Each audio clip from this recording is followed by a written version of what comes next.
When you were a child, your birthday was magic. It was the one day when the world seemed to orbit around you. The cake, the balloons, the anticipation that made your heart beat faster the night before.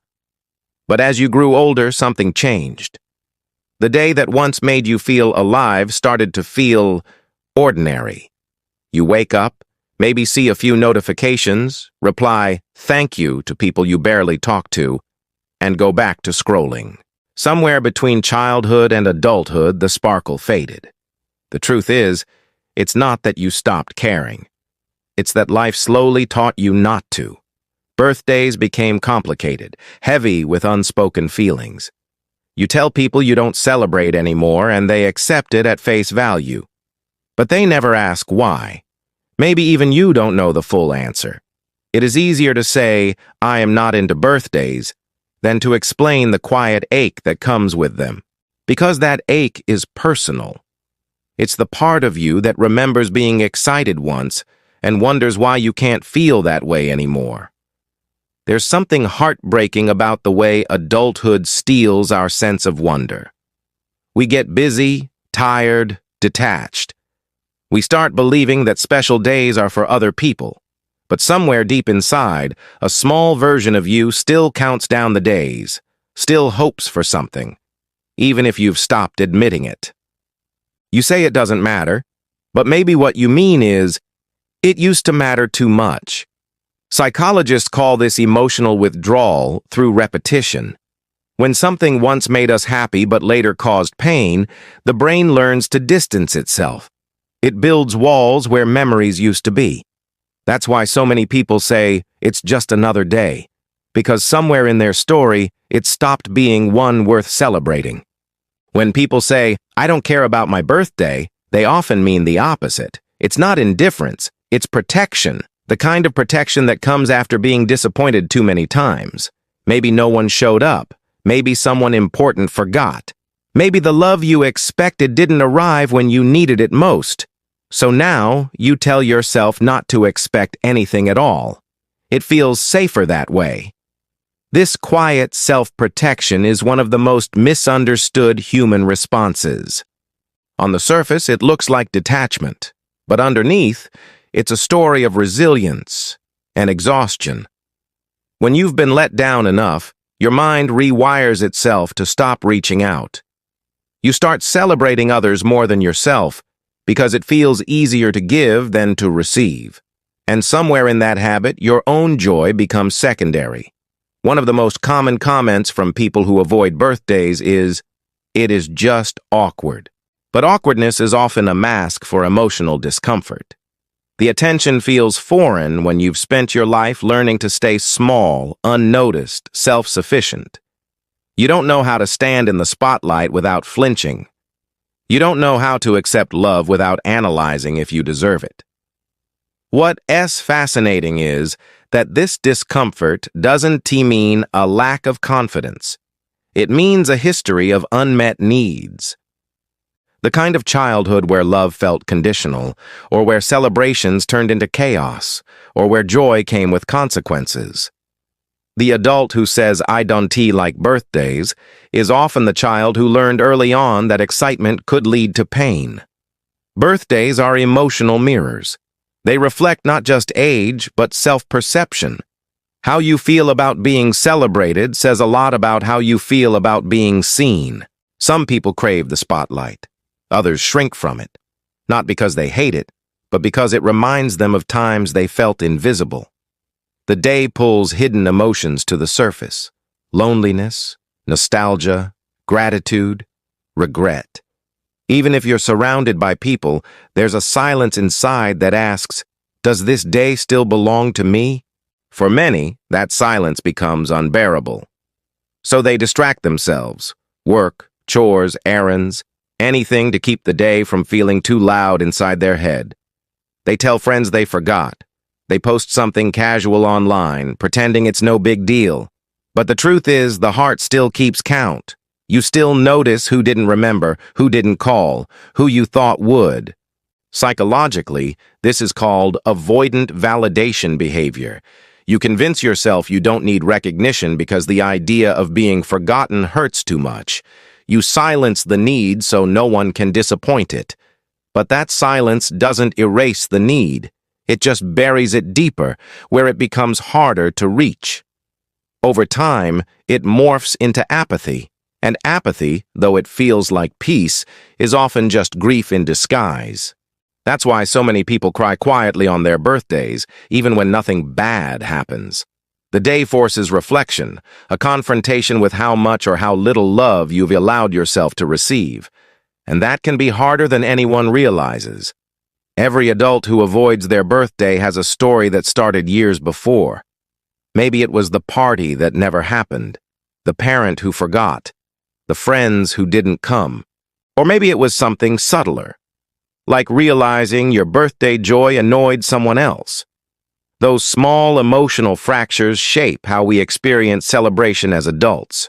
What once was a day of innocence became a lesson in disappointment. Children are sponges for emotional memory. They don't just remember what was said, they remember how it felt. If you were shamed for wanting attention, or ignored when you needed comfort, you learned to associate being special with danger. You started to shrink to avoid standing out. So when someone says, "Happy birthday" now, it feels strange, like they are re-speaking to a part of you that no longer knows how to respond. Many of the comments under videos about this topic share stories like, "My mom yelled at me on my birthday," or "I realized my party wasn't for me, it was for other people." These aren't isolated experiences. They're emotional imprints. The child inside remembers the sting, and the adult still feels the echo every year, not because they're stuck in the past, but because the body keeps score of what the heart once lost. Healing begins when you realize it's not about hating birthdays. It's about grieving what they stopped meaning. You're not broken for wanting less noise. You're human for wanting safety. Every birthday carries invisible expectations. Who will remember? What will happen? Will it feel different this year? And when those expectations go unmet, it hurts, even when you tell yourself it shouldn't. We grow up believing that special days are proof of love. So when they pass quietly, the silence feels personal. It's not just a missed call. It's a message that says, "You don't matter enough." That's why some people pretend they forgot their own birthday. It's easier to act indifferent than to face disappointment head-on. It's not immaturity. It's self-defense. The brain protects you by lowering the emotional stakes. If you expect nothing, you can't be hurt. But that numbness has a cost. Over time, it dulls not just pain, but joy too. You stop hoping altogether. There's also guilt, the kind that whispers, "Maybe I'm asking for too much." But love isn't too much. Being remembered isn't too much. What's too much is the effort it takes to keep convincing yourself you don't care. Pretending is exhausting. It's like holding your breath emotionally. Eventually, you need to exhale. So the next time someone says, "I don't celebrate," hear what they're not saying. They not rejecting love, they protecting their heart from the weight of wanting it. For some, birthdays trigger something deeper than sadness. Anxiety. The simple act of being acknowledged can feel like standing under a spotlight you never asked for. It's not that you dislike people caring, but that you don't know what to do with it when they do. Compliments feel strange, attention feels misplaced. You smile, say thanks, but inside, you just want the moment to pass. Because for people who have learned to survive quietly, visibility can feel like exposure. This reaction often comes from years of emotional self-sufficiency.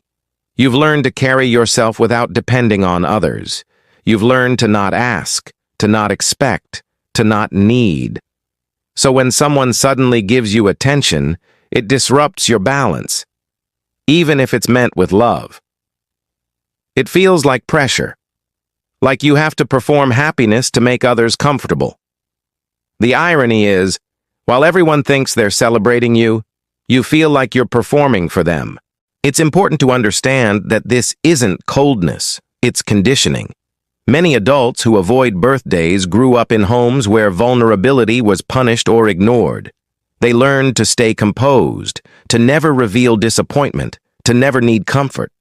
So now, when someone tries to give affection, it doesn't register as warmth. It registers as danger. A part of your brain whispers, "Don't let them too close. It won't last." But even within that fear, there's still longing. You wish you could accept love without tension. You wish you could feel joy without waiting for it to disappear. And that's the quiet tragedy of emotional independence. It keeps you safe, but it also keeps you alone. When people say, "I don't care about my birthday," what they often mean is, "It hurts less this way." That's not indifference. That's grief disguised as calm. Because at some point, you realized that excitement only led to disappointment. Maybe the people you wanted there never came. Maybe the ones who loved you most weren't around anymore. So now you pretend it's just a normal day. But pretending doesn't erase the memory of caring once. This quiet grief is something many never talk about. You scroll through social media, see other people's celebrations, and tell yourself you're fine. You even believe it for a moment. But when the day finally ends, there's a hollow space that lingers. Not sadness exactly. More like an emptiness that asks, "Was I supposed to feel something?" That silence is the echo of the joy you stopped expecting. The mind adapts to protect you.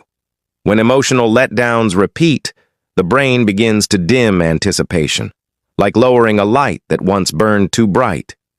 It calls it balance, but really, it's loss. You stop hoping for magic because you've learned it's safer to stay neutral. You tell yourself peace is better than pain, and sometimes it is. But peace built on numbness isn't peace at all. It's just stillness in the absence of hope. The saddest part? Most people who withdraw from birthdays aren't bitter. They're kind. They remember everyone else's day. They check in, send messages, make others feel special, because they know what it's like to feel unseen. They just don't know how to give that same kindness to themselves anymore. Sometimes you can't explain why your birthday feels heavy. You just feel it.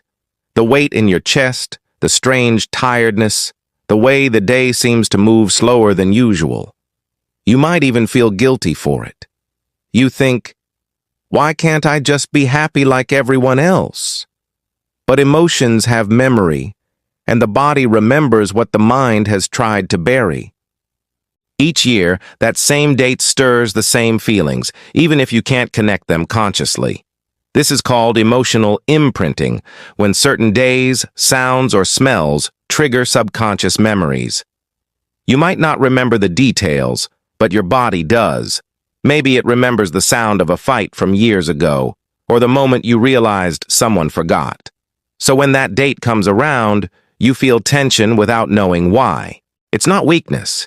It's your nervous system replaying the past in whispers. People often say, "I just don't like attention," but that's only part of it. What they really mean is, attention has hurt me before. The human brain doesn't separate emotional from physical safety. When emotional pain repeats, the body responds as if it's danger. So on your birthday, your instinct is to protect, to minimize, deflect, retreat. You're not broken for feeling that way. You're just remembering in a language deeper than words. And maybe that's why healing doesn't mean throwing a big party. Sometimes healing just means allowing the day to exist without guilt. To say, "This day is complicated for me and that's okay." To let your heart rest without pretending it's fine, because not every kind of pain needs to be fixed. Some just need to be understood. Birthdays aren't just dates, they're checkpoints. Moments when your mind pauses to measure who you've become. That's why they feel so emotional, even when you don't expect them to. You think you're reacting to age, but you're actually reacting to self-awareness. The quiet realization that time is moving, that you're still changing, that some dreams came true, while others quietly died. This reflection can be healing, but it can also be heavy. For people who feel behind in life, in love, in career, in purpose, birthdays amplify that feeling. It's like holding a mirror to your own progress. You see who you thought you'd be by now and who you actually are. And sometimes that gap is hard to face. So instead of celebrating, you avoid it. You tell yourself, it's just another day. But deep down, you know it's a conversation between you and time. There's a term for this in psychology: temporal self-awareness. It's the human instinct to compare the present self to the past self. That's why birthdays feel both nostalgic and existential. They force you to evaluate your own story. It's not vanity, it's survival. It's your brain's way of asking, am I still becoming the person I want to be? And that's what makes this topic so universal. Even people who seem content sometimes feel uneasy on their birthday. Because reflection isn't always comfortable, but it's always honest. The day doesn't lie to you. It shows you exactly where you stand. For many, the hardest part about birthdays isn't the lack of gifts or parties. It is the silence. The people who forget. The friends who used to care but don't anymore. The messages that don't come. That silence becomes a sound you can feel. It hums in your chest like static, reminding you that love isn't always reciprocal. That maybe the people you hold close don't hold you the same way. This quiet disappointment can cut deeper than words. Because on any other day, you wouldn't expect anything. But on your birthday, the heart listens harder. It waits. Even if you say you don't, you still do. And when that silence arrives, it's not just about this year. It's about every year before it that felt the same, the accumulation of small, invisible heartbreaks. What's fascinating is how people cope with that silence. Some make jokes. I forgot my own birthday. Others post memes about getting older. Humor becomes armor. Detachment becomes protection. But deep down, everyone just wants to be remembered sincerely, not out of obligation. Because genuine acknowledgement is the purest form of love. So if someone tells you they don't celebrate, don't believe the words alone. Believe the pause after them, the hesitation. Because sometimes what they're really saying is, I stopped hoping someone would. Adulthood glorifies composure. We're taught that emotional detachment equals strength, that being unbothered is a sign of growth. But what if it's not? What if maturity has been misunderstood all along? Because real maturity isn't about feeling less, it's about feeling fully, without fear. And many people who claim they've grown out of birthdays have simply grown tired of vulnerability. The truth is, being too strong for too long makes joy uncomfortable. You get used to carrying your own world, so when someone tries to give you a piece of theirs, you don't know what to do with it. You tell yourself, I don't need this. But the truth is, you just don't know how to receive anymore.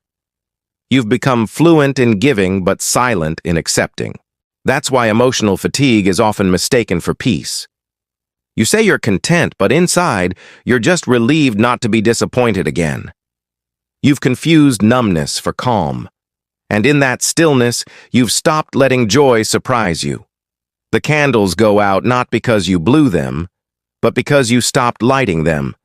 But the good news is, you can relearn joy. You can unteach your heart the language of our restraint. You can celebrate quietly, authentically, without performance. Because maturity isn't rejecting happiness, it's redefining it. It's saying, I don't need noise to feel alive. Not everyone who avoids birthdays is sad. Some simply find celebration in smaller, softer ways. A quiet walk, a favorite song, a long shower, a moment of peace. These aren't rejections of joy. They're redefinitions of it. People change, and so do the ways the I express meaning. Not everyone needs applause to feel seen. There's a concept in psychology called self-concordant motivation. It asks when your values and your actions finally match. For some, that means letting go of performative happiness. They don't need the external validation of a party. They've learned that joy doesn't need an audience. Their birthday becomes an inner reflection instead of an outer performance. But even in that solitude, there's beauty. The quiet kind of celebration has depth. It's gratitude without spectacle. It's the feeling of simply existing another year, still breathing, still trying. It's peace that doesn't need to be proven. And maybe that's the most mature form of joy there is, because sometimes the loudest celebration is silence. When you finally realize that just being here, despite everything, is reason enough. Some of the kindest souls are the ones who downplay their birthdays. They're the caregivers, the supporters, the ones who always remember everyone else's milestones.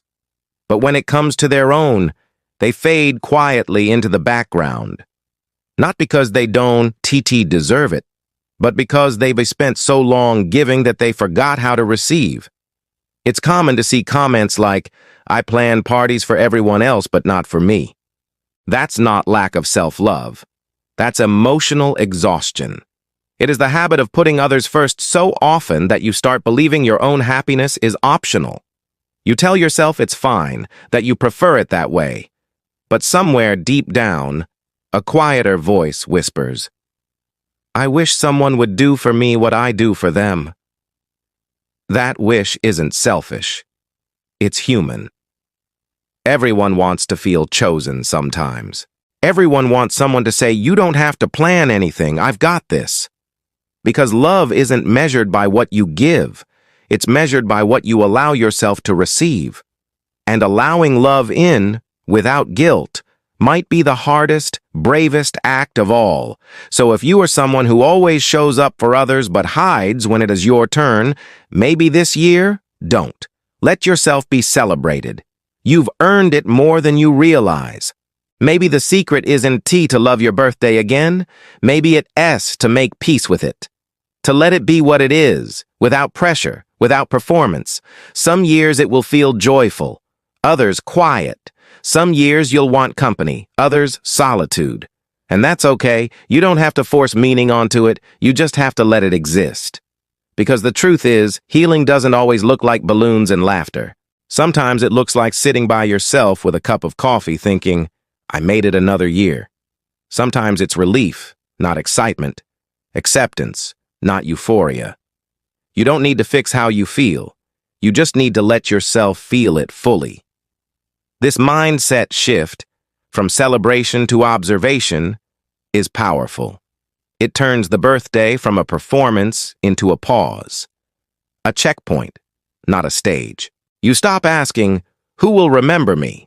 and start asking, "How do I want to remember myself this year?" That's emotional freedom. And maybe that's the quietest form of happiness there is. Not waiting for the world to celebrate you, but deciding to live in a way that feels worth celebrating every day. So, if your birthday feels like any other day, that's okay. You're not broken. You're just human. Life has taught you to protect your joy carefully, but it hasn't taken it from you. It's still there, under the layers of calm, under the years of indifference. You might not throw a party, but your existence is still worth honoring. Let yourself be soft again.